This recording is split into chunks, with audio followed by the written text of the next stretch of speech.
Good day, everyone. This is Tony from the NGS Academy team. I'm here in Kenya.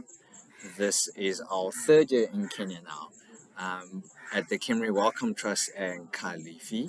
I'm here with Eric, one of our participants that has been on all three of our training here. So, Eric, tell us about yourself. Okay, thanks so much, Tony. I'm Eric Muthanje from Kenya Medical Research Institute in Kisumu. I'm a research scientist. Basically, my work involves a lot of agro-viruses, and currently I'm studying on the wastewater surveillance for pathogen discovery. I hold a Master's of Science in Applied Microbiology from the University of Embu back in 2022, where my research project was on characterization of the dengue virus. Yeah, day to date, that is what I'm doing currently, and also looking forward to the PhD very soon. Okay, so you sort of come from microbiology, that's more sort of biology, and now you're sort of doing bioinformatics, which is transitioning to more computational. Was that quite challenging? Yeah, sure it was, especially when you are from the other side of wetland, you have your data, but you don't know how to modify it. Mm. So I'm interested in getting all these pathogens that are in your samples. Sure.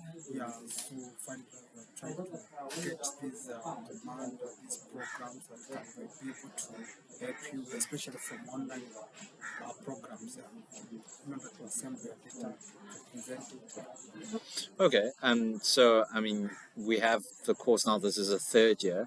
The first year, you guys sort of learned about, different environment, how to create, packages in Conda, in Docker, and then you sort of went to learn about GitHub, and then the second year it's sort of more advanced. There was Python, there was some coding, and now the third year you sort of combine the knowledge you learned from the past 2 years into a sort of more practical way of applying it, whether it's through your project or your pipeline.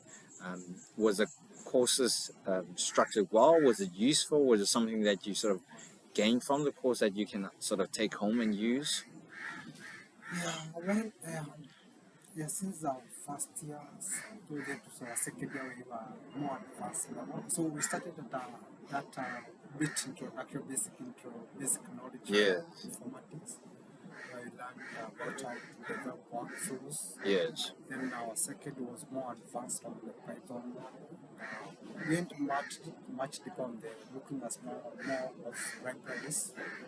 But currently now we are trying to just compile all the knowledge we have learned. Yes. Since our first year all the way to our second year.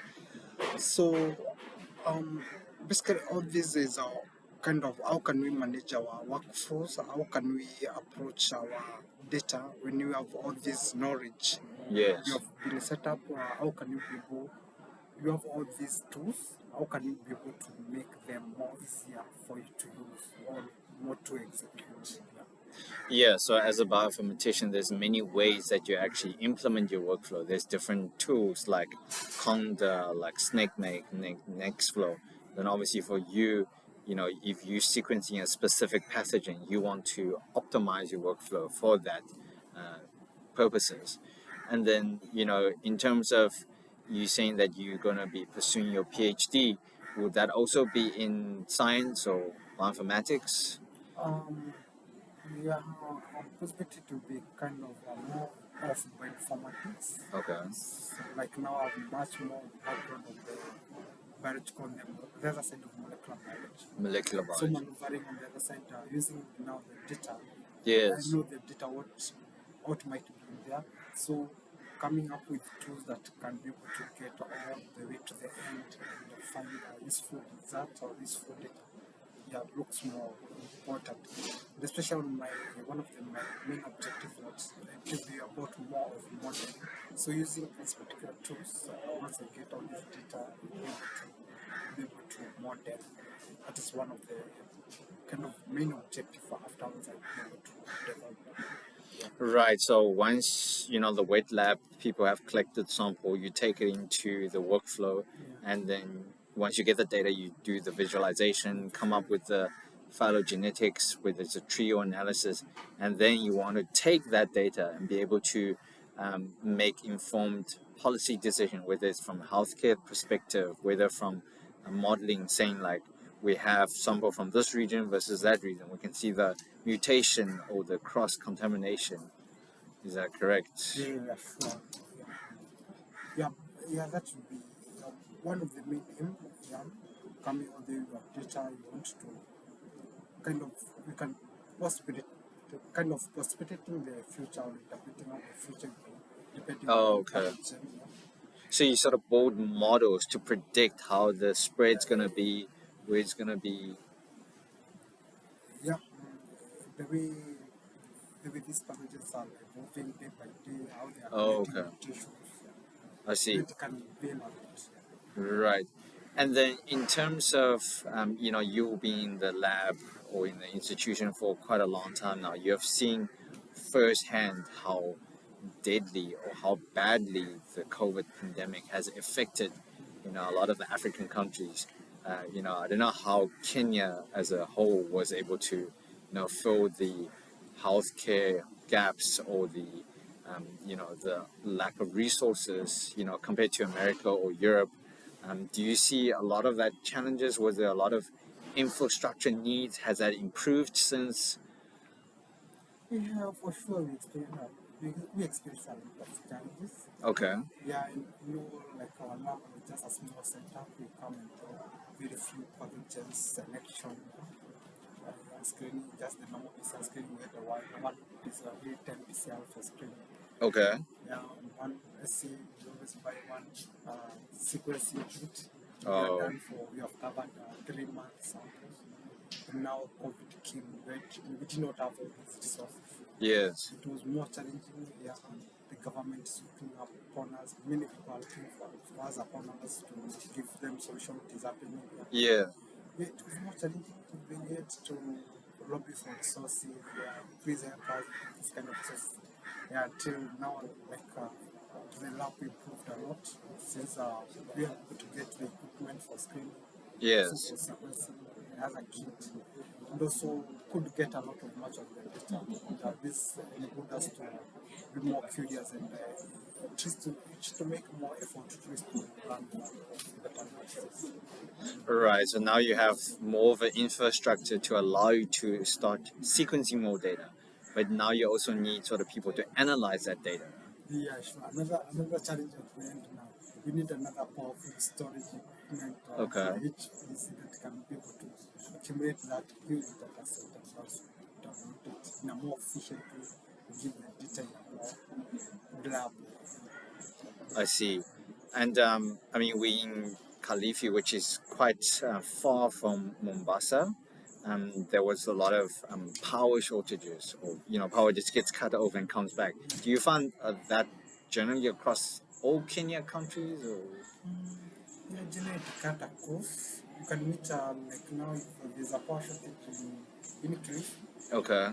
you can meet in any other part of the country because we always rely on one service provider, which is the Oh, I Kenya see. Power. Okay. So if the system fail, their main system fail, so it's kind of cut across the country. Yeah. I know. Which we can, most of the times we experience blackout, Okay. most of the counties. I would imagine that would be especially hard for institutions, hospitals, patient care. Yeah, almost challenging. Sometimes yeah, you have your UPS. Sometimes it cannot stay for that long. Or your Yes. generator cannot stay for that long. Yeah. You get Okay. yourself counting losses. Yeah. And as a sort of scientist or bioinformaticians, do you have any advice, any sort of mistakes that you made in the past that you want to share with maybe some of the younger generations that's coming into the field of science or bioinformatics? Yeah, yeah, a lot of challenges on the way and a lot of actually mistakes. Yeah. So one of the things is to tell like upcoming bioinformaticians or scientists, patience is always the key. Yeah, just taking each and every step at a time.